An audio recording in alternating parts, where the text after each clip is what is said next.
the first to know Nsem-Pii TV. His Excellency, the President of the Republic, Nana Akufo-Addo, presented 2024 State of Nations Address. Ghana Mrashebedwam enede. Now, the President the Nsem-Pii etudwa. The delivery of State of Nation Address no. Adia she Ghana emrekunyine dibu omanyi. The Constitution, Article 67 of the 1992 Constitution, stipulated say the President shall, at the beginning of each session of Parliament and before the dissolution of Parliament, deliver a message on the state of the nation to Parliament. And this Nana Akufo-Addo ekoye ho adwuma e Ghana Mrashebedwam. Now, what touchy almost every facet of the country's development, from yesi kasemo to ye economy, ediko omaino empuntuo in terms of infrastructure, kwan, dansie, ene de keka ho.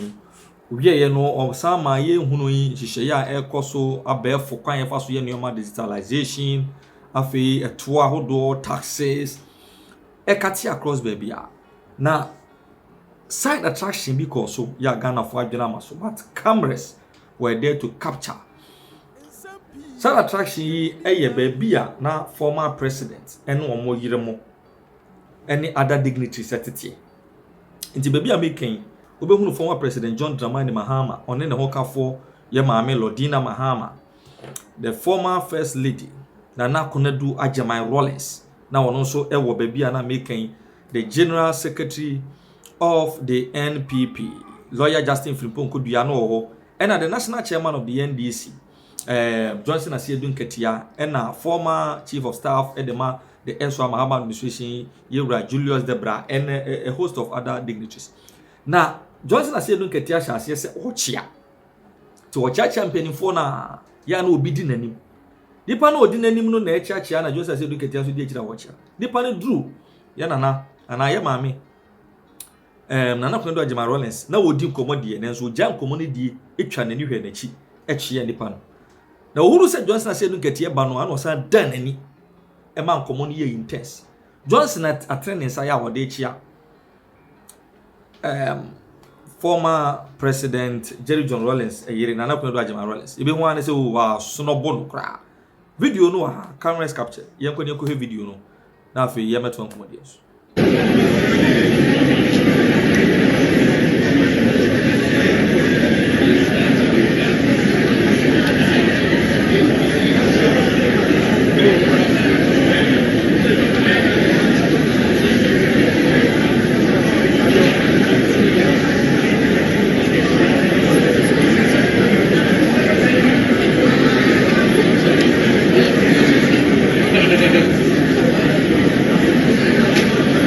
Video no and a very interesting scenario.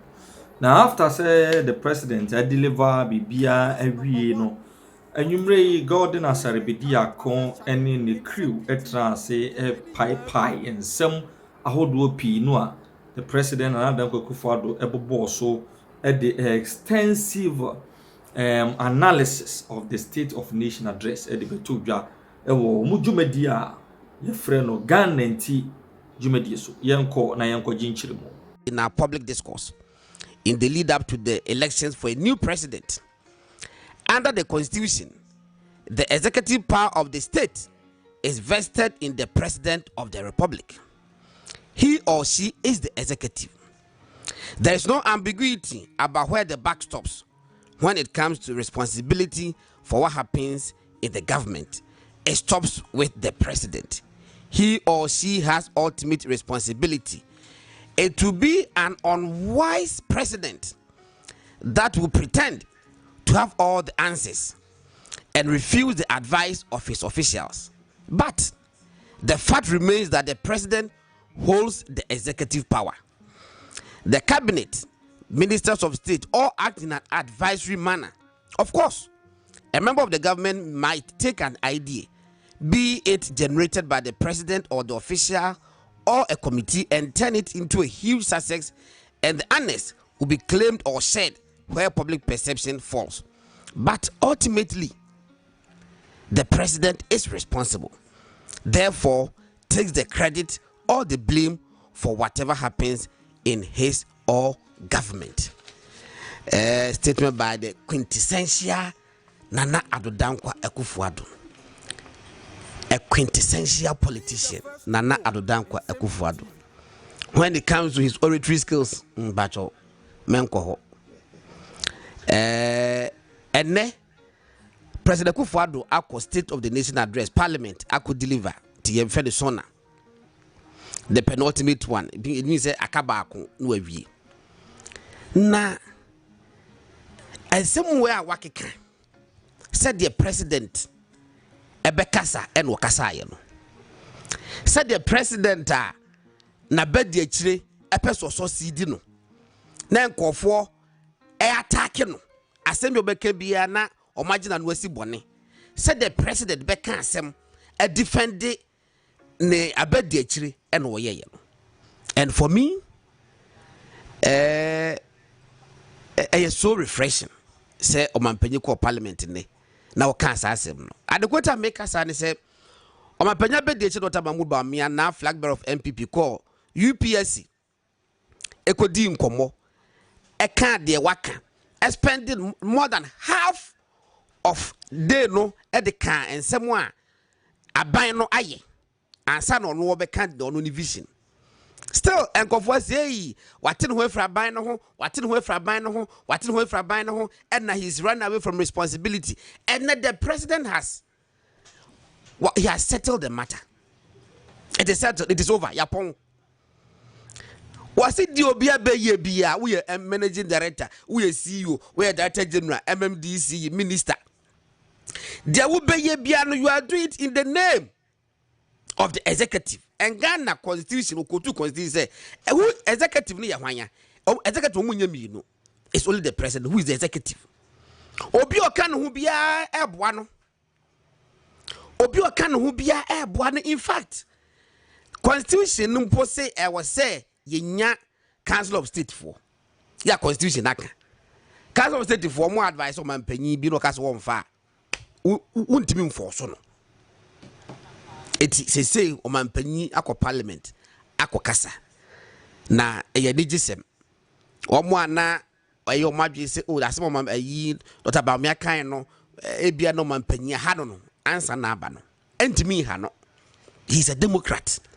Why politics ache and what you say Ghana for say say yetie say mre mu nyankopon yi Dr. Bawumia mai say adwuma Nana ye ebi odi abesi no meto aso na ade ba ko a mesre Ghana for ne say sometimes see ahwe ni ye say ne ye mistake 208 na yesa ko ye chi emfie bebre na dani den na ye bedi abobo ye be kasasa nanso eye foundation ni o ma ya e wo se ye hia obi kura mu no de akọ animu na ono so de ne nimdie ne nyansa eni ne awo na abeka ho na broni aka se broni ka bibi se e crystallize ade no amana ye fap enya fapem kese Ghana for ensum na yema Dr. Mahmoud Bawumia eme president na ometo aso okay na nso adun kese na ode ban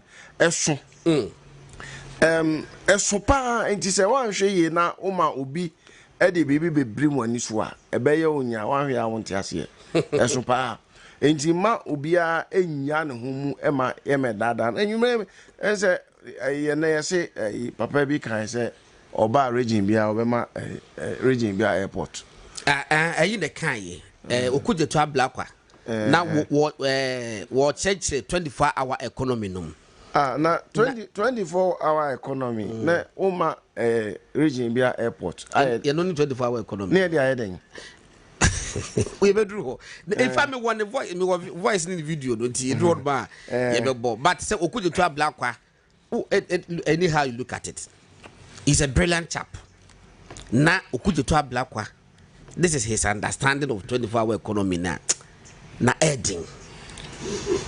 Na adding.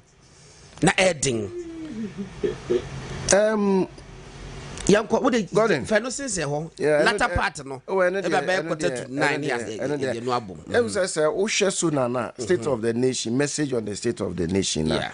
Senior man paying Kayano, a constitutional provision. Yeah. Article 67. And a say for the every year beyond this first sitting of Parliament. I was a president, Kono Kubwa Konta. No Ghana for say, to me, I'm the chairman, son. Say na maya nafa, say na oman etie.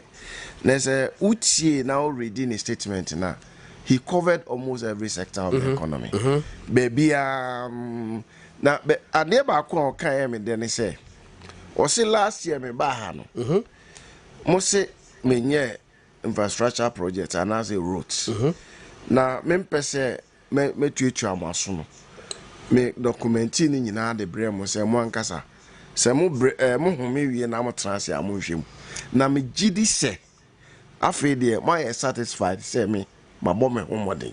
Last year de no. Last year de. Akwan no yes. Though obia entumi nye satisfied e woni amaye no. I say money so na emum no e wo se ye bebre. More than 30 pages. Yes. Na maye bi. Me de bia sa abeka ho. E na o kan ye say eno nso me ensisi maso. Yeah, the baby a performance tracker. Yeah. Online. Ubia wako ube kono mbiano. Ubetimi ehu yashisha na kama. Roads are roads. Infrastructure projects. Oho. Bibia ushed ubenya. Enti wankasa. Nemum niya ye no. Enyese obi die na otroye na. Oko draw artist impression. Ade a anyone mko ani a draw yes ya na dan. Felix say so adwene ba wutim keke kra say Messi Hospital a achievement. Fane say wona wasie. I'm saying ye nam ye we own yachts near the adio. Ye billionaires. Na say godin omo man travel ko ni say. Omo say politics there. Uchan truck akra. Jomahama na nekai. Uchan truck akra. Na waka no kware kakra. Edru mebi so anu obrim ni pe ni so. Eno na ompese omo pepper wanti no ompese omo brim Ghana for ani so na mo ye izim. Enti nia me tie ne de. Very very very interesting say. So wo hwe papa no the way I was kan asem. So next month 29th now on my penny when you're 80 years. 80 years. 29th March. No, when you're 80 years. Yes. Now she said ne was kasa na Ghana, we shouldn't take some things for granted. And no America. Now my membrania already and so. Okay. Also interest or no interest or okay. Interest I me also be a governance practitioner. Ain't me interest all no me say the senior president Akufo-Addo kan any de ni kasa bi a akoso nansen nipa ni bebre I to say boapaye omonti ye governance system no ase omonti ye decision making system ase senior aban efaso na or taking decisions. Sani aban faso the cabinet system na yo na manfo be brenti ase. Enti asem na wo kan enne no. Em say or the shemu kina say ye constitution 1992 constitution no. Article 58 e kire say oman anase amamuo na ye ebu no. Ni ebeko ye ni enko ye nyina ye de soa president fi se ono ni executive president sa enatie e mana kwanya se ono a ye de tumi a hye ne nsa no onyi ministers a ombe form cabinet a ombe tunifo na oma a kire omu sabi omu enam omunim die na omu ahunnim so knowledge na omu a kire no omu dia anya fapim. That is what he said. Yeah. Enti sakasa na ekoso na nsai ni ade no o magana fo ati se ne akobia na aban no from 2017 up to this time ni akoso bia no ono Nana Dankwa Akufo-Addo he is responsible enti fans one yes eye bibia say we a governance practitioner now tisase mu ya you can say he found a free buy yes vice president yetimi ebono ayi say ono na sabi oman eshenensa say the opponents ni be kasa say vice president na oman eshenensa they no to me pa but my question is emra former president Mahama 2020 elections now okay say one on the rainy and the competition or they call Supreme Court and you be on the petition no it was against whom? It was against President Akufo-Addo. In Argentina because one you declared as winner. One you declared as winner. Yeah, Kotua Bana ballot paper no why yana ye the president and vice president and I say flag bearer and then running mate. You know candidate in the pay. Candidate in here then to. Na constitution no say ono wa candidate or when so ade hunu. Otimi fa obi e ma ne beboa no. Yes. And this wa fa obi say beboa me na me o me vision me wo mani so ade hunu. Me ye ma ade ye de tumi ahye me say me tu kwan. Me tu anamon enti wo bebo me chidom.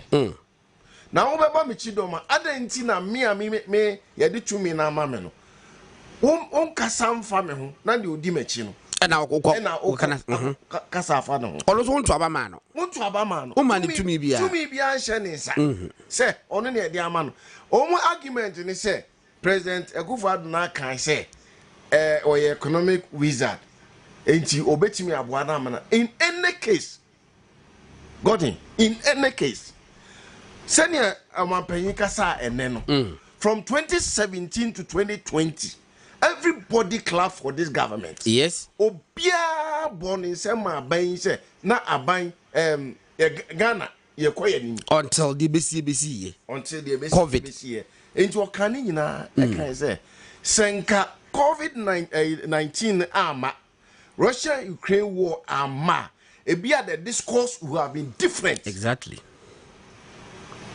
Enti nia all share and say bibia akosu bia ne ekọ yie ne anko yie no obi ebodi a omumo ono Nana Dankwa Akufo-Addo din e bi so na executive president and nia e be say Ghana fo nyina ati ase ne say we are practicing an executive presidency tumi ni nyina ahye president ne nsa enti ono na mefa ne say odi animu a or drive the vision and he said, "Be a me ba ofie." Now we are there na kase oh, minim say wo nyansa wo nim die nti ba beboa me na yenye. Na say yeye, na say koyi a hwan e be blame no. I said what now say meboa nti wa. That is it. That is it. Now adia ba kon kan ya from the governance point of view and I say good governance point of view. What can say be which is very very profound. Or say we all now take for granted and sometimes even beyond the vigorous media and civil society organizations scrutiny that characterized public discourse. Okay. Or say it gives me quite satisfaction and great pride to hear young Ghanaians today who believe that criticizing the president of the republic and challenging government proposals are normal. Okay. Regular activities. Some of the young people listen with incredulity when they hear about a Ghana that was once without private radio stations and people who had to tune into foreign stations to hear critical and opposition voices. Today, there are some 550 radio stations in operation in the country. Wow. So in good governance, this is what we call inclusion and participation. Yeah. And the question I maybe say, Omayana Tabia vice president, you know, he's also a Ghanaian who has been given the mandate to contribute. Yes. enti ɛno kyerɛ sɛ